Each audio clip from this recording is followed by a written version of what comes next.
Pertanyaan terakhir nih, Pak. Emang bener ya kalau penyakit tuh 90% berasalnya dari pikiran? Aku tahu nih yang ngomong siapa nih. Ini kayak ada dokter yang di sana kan. Penyakit itu banyak. Ada yang terkait metabolisme dan genetik. Ada yang terkait infeksi, mikroorganisme. Ada yang terkait idiopatik kayak cancer. Jadi aku nggak setuju kalau dibilang bahwa 90% penyakit dari pikiran. Aku nggak setuju. Yang benar adalah faktor kesembuhan dari pasien itu bisa jadi dari pikiran. Oke? Tugas dokter itu membuat pasien tidak menjadi lebih parah. Ya. Yang membuat pasien sembuh itu adalah dirinya sendiri. Yaitu sistem imunitasnya. Dokter tuh hanya membantu sesuai dengan apa yang dia pelajari supaya tubuh itu bisa beregenerasi. Contoh, patah tulang, tulangnya dibenerin. Tapi yang membuat tulang itu nyambung apakah dokter? Tidak. Ada osteoblast dan osteoklas yang membuat tulang itu nyambung.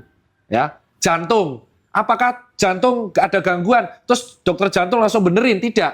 Dia hanya memberikan obat-obatan dan mengatur gaya hidup supaya jantungnya bisa normal. Diabetes mellitus. Dokter penyakit dalam akan mengontrol gulanya supaya dia tidak jatuh ke dalam keadaan hiperglikemia yang sangat parah. Ya. Itu yang sebenarnya teman-teman harus tahu. Tugas dokter itu membuat orang tidak semakin parah dan mengontrol pasien yang datang supaya dia bisa terbantu kesembuhannya. Nah, kesembuhan itu betul salah satu faktor utamanya come from yourself. Kalau kamu terlalu insecure, overthinking, itu akan membuat hormon stressful naik, yang akhirnya kamu nggak sembuh-sembuh. Makanya disinilah peran komunikasi dokter terpenting adalah dokter tuh harus optimis terhadap pasiennya. Nah, kalau kamu ketemu saya, wah saya nggak bisa sembuh, goblok. Saya gituin. Dokter itu, even dengan kemungkinan 1% sembuh, itu akan optimis. Karena yang membuat PD pasien sembuh itu adalah dokternya. Kalau pasiennya sudah pesimis, di circle yang toksik, itu penyakitnya nggak akan sembuh-sembuh.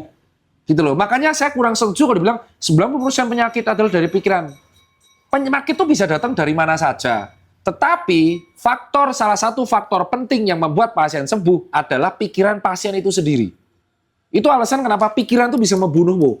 Ya, mungkin secara fisik dia sehat, tetapi pikirannya tuh ada mental health problem, bisa mati dia. Karena pikiran yang mempunyai mental health problem itu akan mengganggu keseimbangan hormon di otak. Jadinya apa? Kortisol naik, hiperglikemi, mati nanti dia bisa. Nah itu yang teman-teman harus tahu. Itu kalau dari saya,